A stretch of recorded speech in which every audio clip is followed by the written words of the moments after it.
ចាសូមគោរពជំរាបសួរពុកម៉ែបងប្អូនទាំងអស់គ្នាចាថ្ងៃនេះគឺជាថ្ងៃចាមង្គលចារបស់ក្មួយស្រីទេពព្រឹកនិងក្មួយជីវិតដេវីតចានាងខ្ញុំពិតជាមានចិត្តសប្បាយរីករាយខ្លាំងមែនទែនបងប្អូនអើយដែលឃើញក្មួយគាត់មានសុភមង្គលអញ្ចឹងណាបងប្អូនចាហើយនេះគឺជាកន្លែងចាត្រៀម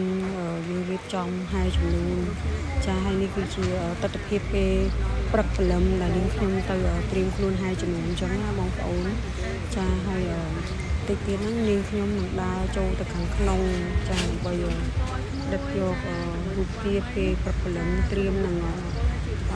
លើកខែជំនួសអញ្ចឹងណាបងប្អូនចាហើយក៏សូមអធិស្ឋានអភ័យទោសផងព្រោះដោយសារនាងខ្ញុំបញ្ចូលសម្លេងហ្នឹងដោយសារតែមានភ្លេងអញ្ចឹងទៅខ្ញុំខ្លាចជាប់ copyright អញ្ចឹងនាងខ្ញុំសូមបញ្ចូលសម្លេងចាហើយឥឡូវនេះនាងខ្ញុំដើរចូលទៅខាងក្នុងហើយចា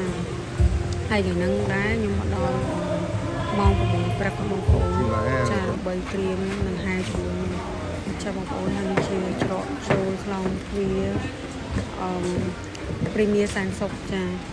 ច្រកចូលទៅក្នុងកន្លែងពិធីបងប្អូនចូលមកដល់គឺថាឆ្វេងស្ដាំគឺសិតទៅរូបគាត់ទាំងពីរនាក់ចាពិតជាអស្ចារ្យមែនទែនខ្ញុំពិតជាមានមោទនភាពដែលគាត់មានធ្វើការរៀបចំបែបបុរាណណាបងប្អូនចាគឺបែបរចនាម៉ូដខ្មែរទាំងអស់ចាហើយសងខាងនេះគឺសិតទៅរូបក្មួយព្រឹកហើយមួយវិតចានេះនាងខ្ញុំបានចូលទៅខាងក្នុងហើយអូនមកចាអូនពិតជាគឺចិត្តខ្លាំងតែទៅចូលមកដល់ខាងក្នុងព្រោះដោយសារចាច្រកចូលគឺធ្វើបែបបត់ប្រាសាទអញ្ចឹងណាបងប្អូនហើយមកដល់យើងឃើញប្រាសាទព្រះវិហារនៅចំកណ្ដាលតែម្ដងចាហើយឆ្វេងដៃនាងខ្ញុំនេះគឺជាកន្លែងរៀបចំក្រុងពលីអញ្ចឹងណាបងប្អូនចាឥឡូវនេះខ្ញុំដើរចូលមកដល់ខាងក្នុងហើយចាបងប្អូនខាងក្រោយគឺជាកន្លែងក្រុងកលីហើយខាងមុខនេះខ្ញុំធ្វើដៃចង្អុលហ្នឹងគឺជាចាកន្លែងរៀបចំពិធីមានហង្សមានអីចឹងទៅចានាងខ្ញុំក៏បានមកជួបអ្នកគ្រូចាសាស្ត្រាចារ្យខាងសាលាវិចិត្រសិល្បៈចាហើយទៅណាក៏ជួបគាត់ដែរបងប្អូនកម្មវិធីថ្នាក់ជាតិមានបុណ្យជាតិមានអីគឺមានអ្នកគ្រូគាត់ជាអ្នកដឹកនាំសិល្បករសិល្បករនីជាអ្នករៀបចំចាផ្នែករបាំបុរាណអញ្ចឹងណាបងប្អូនចាឥឡូវកំពុងតែមើលឆ្វេងមើលស្ដាំកំពុងតែរលចាបងប្អូនចានិយាយទៅក្នុងនេះគឺរៀបចំរចនាបថបែបខ្មែរគឺស្អាតចាមកដល់ចាបានជួបមកអ៊ំមួយនឹកគាត់មែនតើគឺបែកគាត់ពី3ឆ្នាំអត់ដែលបានជួបចាទី1គឺថាមានការរវល់ចាថតលោកភាសាចុះទៅខេត្តហើយមួយរយៈនេះយើងខ្ញុំក៏រវល់ចឹងអត់ដែលបានទៅលេងម៉ាក់យាយទេអត់ដែលទៅជួបមកអ៊ំច្រឡំមិនម៉ាក់យាយទេគឺអ៊ំក៏ត្រូវជាអ៊ំនាងខ្ញុំអញ្ចឹងណាបងប្អូនចាហើយមកអ៊ំបែកយូរហើយក៏នៅតែស្អាតសម្រស់វិញគឺថាអស់ទោះហើយចាក៏ស្អាតណាស់ចាគាត់ត្រូវជាយាយរបស់ប្រព្រឹត្តចាចឹងគាត់ត្រូវជាអ៊ំស្រីរបស់ខ្ញុំហើយនេះគឺជាកន្លែងកម្មវិធីចាអូបងប្អូនចូលទៅចិត្តចាការអីនិយាយទៅគាត់រៀបចំមកសំរុំអត់ច្រើនពេកក៏អត់តិចពេកទេមកសំអញ្ចឹងហើយបើយើងខ្ញុំចាំអារម្មណ៍ភាសាចាភាសាធ្វើបែបបត់ចិត្តខ្មែរស្អាតគាត់ចំបានប៉ុណ្ណឹងទេចា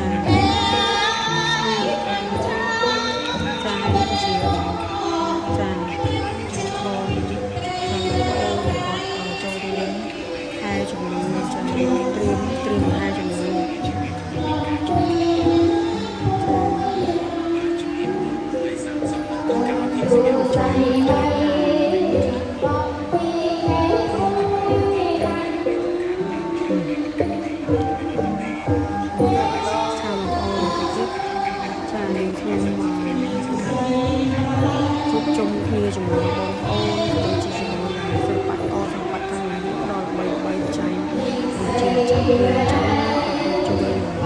ហើយជាមួយចាំគឺជាបាសាភាសាព្រះវិហារចាតាមធ្វើ ដូចនោះដែរបងប្អូនចាពេលព្រឹកអញ្ចឹងគាត់មានជាចាបែបអាហារសម្រន់ចឹងបាទបើយើងទៅសំទូក្នុងលោកដែលយើងជាលក្ខណៈរបស់ខ្លួនទៅរកអាហារសម្រន់មានអាហារសម្រន់ច្រើនបងប្អូនមានម្ហូបខ្មែរមានបែបដូចជាបង្អែមខ្មែរចាផ្លែឈើបែបខ្មែរយើងនិយាយទៅគាត់រៀបចំបែបខ្មែរទាំងអស់បងប្អូនណាចាអូឆ្ងាញ់ណាបងប្អូនអើយនិយាយទៅអូខ្វះកដែរណាអាហារពេលព្រឹកពេលរាយជ្រៅណាបងប្អូនកន្លែងកាហ្វេមានទី3កន្លែងហើយមានទឹកមានអីចានិយាយទៅមានគ្រប់មុខតែម្ដងបានមកខ្ញុំរកចាលើនេះខ្ញុំមកចូលកំពុងទេស្ករសាមួយដែរចាកាហ្វេចាបាទចាអត់ញៀនកាហ្វេទេប៉ុន្តែពេលខ្លះអត់ទៅនិយាយក្រៀមអញ្ចឹងក្រៀមចំហើយចំនួនខ្វះអីម្យ៉ាងហើយពេលបានដាក់កាហ្វេចូលខ្លួនទៅមានដូចថាស្វាងអញ្ចឹងណាបងប្អូនហើយចំនួនចាឡើយនេះចាបងប្អូនខំលឺក៏ស្រឡាញ់ដែរខំគឺជាភ្លេងបុរាណចានេះគឺជាកន្លែងបងគាត់កំពុងបត់ភ្លេងបុរាណចាបត់ភ្លេងបុរាណត្រៀមរៀបចំក្នុងកម្មវិធីចានេះខ្ញុំក៏បានជួយបងចាភ្លេងបុរាណចាក្នុងនេះដែរមានថតវិវិធចាហើយនឹងថតមួយព្រឹកចាសំខាន់សាមកខាងលើនេះមើលទៅគឺតិចចិត្ត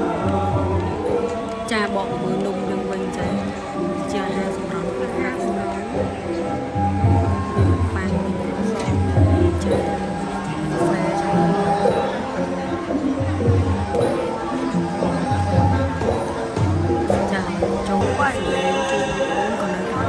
មើលកំពុងខ្សែដែរចា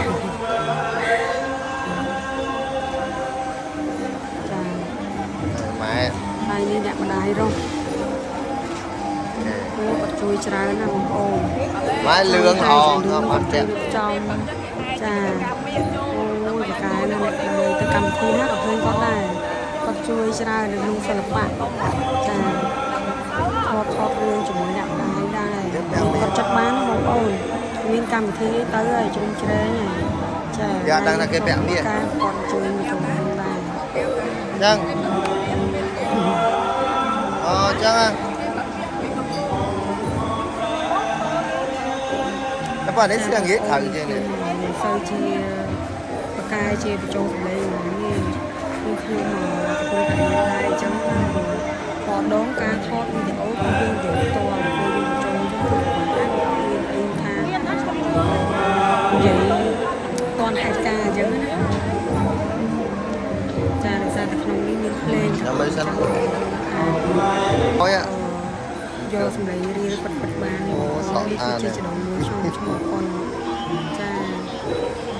និយាយទៅបងប្អូនជួបជុំច្រើនមែនទែនក្នុងកម្មវិធីជុំគ្នាទីព្រឹកគឺបានជួបចាហើយជាអ្នកដាយចិត្តធម៌ចាបងប្អូនបានស្គាល់ចានៅក្នុងកម្មវិធីដល់ទីគូចាគឺទីធំចាដាយចិត្តធម៌ព្រមទាំងសិល្បករសិល្បការីជាច្រើនចានេះគឺជាបងគឺជាវិនចាក្រៃគ្រប់លក្ខចាបងប្អូនបានស្គាល់គាត់ហើយគាត់ឈ្មោះបង្រៀនចានេះគាត់ស្លៀកពាក់ចាគាត់ធ្វើខ្លួនគឺមិនដែលថាអត់ខ្លាយទេបងប្អូនចាបងប្អូនជាច្រើនគឺបានស្គាល់គាត់ហើយគាត់ចូលចិត្តតុបតែងបែបសិល្បៈបែបផ្លែគាត់បកកែខាងឆ្នៃមកចឹងណាចាបងប្អូនចាបងប្អូនជីវ៉ាគាត់ជួយទៅសួរឈុតអីចឹងណាបងប្អូនពលសាជួបគាត់នឹងក៏ខ្លាយដែរឈុតគាត់ចាឥឡូវនេះដល់ចាចូលមកកម្មវិធីរបស់ក្មួយស្រីចាគ្រាន់តែអង្គុយមើលនៅក្នុងកម្មវិធីក្មួយស្រីក៏មានអារម្មណ៍ថារំភើបចិត្តឲ្យសប្បាយរីករាយខ្លាំងមែនទែនដែលជាថ្ងៃក្មួយគឺថាគាត់មានសុភមង្គលណាបងប្អូនចាក្នុងនាមជាបងប្អូនពិតជាចារំភើបចិត្ត ដែលឃើញគាត់មានសុភមង្គលជាមួយនឹងស្វាមីថាគាត់មានគ្រួសារមួយដ៏ច្បាស់លាស់ដ៏ពេញលេញហើយប្តីស្រឡាញ់អញ្ចឹងណាបងប្អូនចាមីងអូមីងសក់ស្អាតដែរមីង ដល់កម្មជាគុណដល់ទៅការ ចាបងប្អូនតែក្នុងវីដេអូនេះដែរមីងក៏សូមជូនពរក្មួយចាឲ្យសម្រាប់គ្នាដល់ចាស់ខាងខ្លួនចាឲ្យចាស់ឲ្យជាស្រាយគ្នាហើយក៏សូមជូនពរឲ្យមានសុភមង្គលរហូតឲ្យក្មួយនិយាយស្អាតអូយស្អាតអង្គុយមើលឃើញញ៉ាំរហូតចាញ៉ាំចាហើយក៏សូមអរគុណទៅដល់ញៀវកិត្តិយសចាដែលគាត់បានអញ្ជើញចូលរួមចាដល់ជាកិត្តិយសដល់ខ្ញុំទីប្រឹកចាហើយនេះជាពូខ្ញុំចាដាក់ក្នុង YouTube ខ្ញុំ ពូភ្នែចាហើយចិត្តតែជាបងប្អូនមកដូចគ្នាហ្មងចាពូពីយើងស្រស់ណាពូបងប្រុសនេះណាចាហើយបងក៏បានជូនពរបានជូនចាចាំបង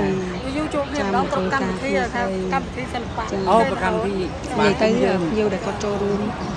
នៅក្នុងថ្ងៃនេះគឺមានស្នាមញញឹមពោពេញទៅដោយភាពសប្បាយរីករាយចាមានក្តីសុខទាំងអស់ចាពិតជាមានក្តីសុខមែនទែន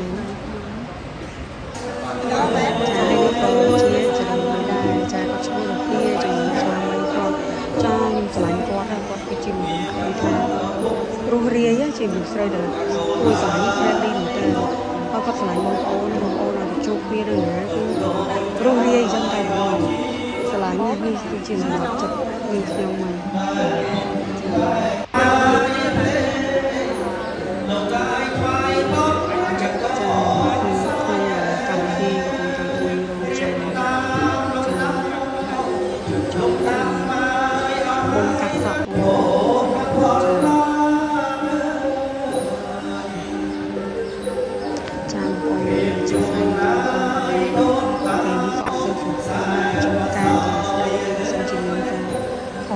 មានកំហុសត្រង់ណាសូមជួយស្ដាយចា៎ខ្ញុំនិយាយចឹងដោយសារការបញ្ចូលសម្លេងគឺអត់ស្រួលទេបងប្អូនពិបាកនិយាយតិចហើយយកដូចវីដេអូនេះទៅនេះចឹងបើសិនជាមានការឆ្លងត្រង់ណាសូមខន្តីទោសចាហើយនេះដែរគឺជាចាវាខ្ញុំចង់ចំណេញគឺស្អាតចាចូល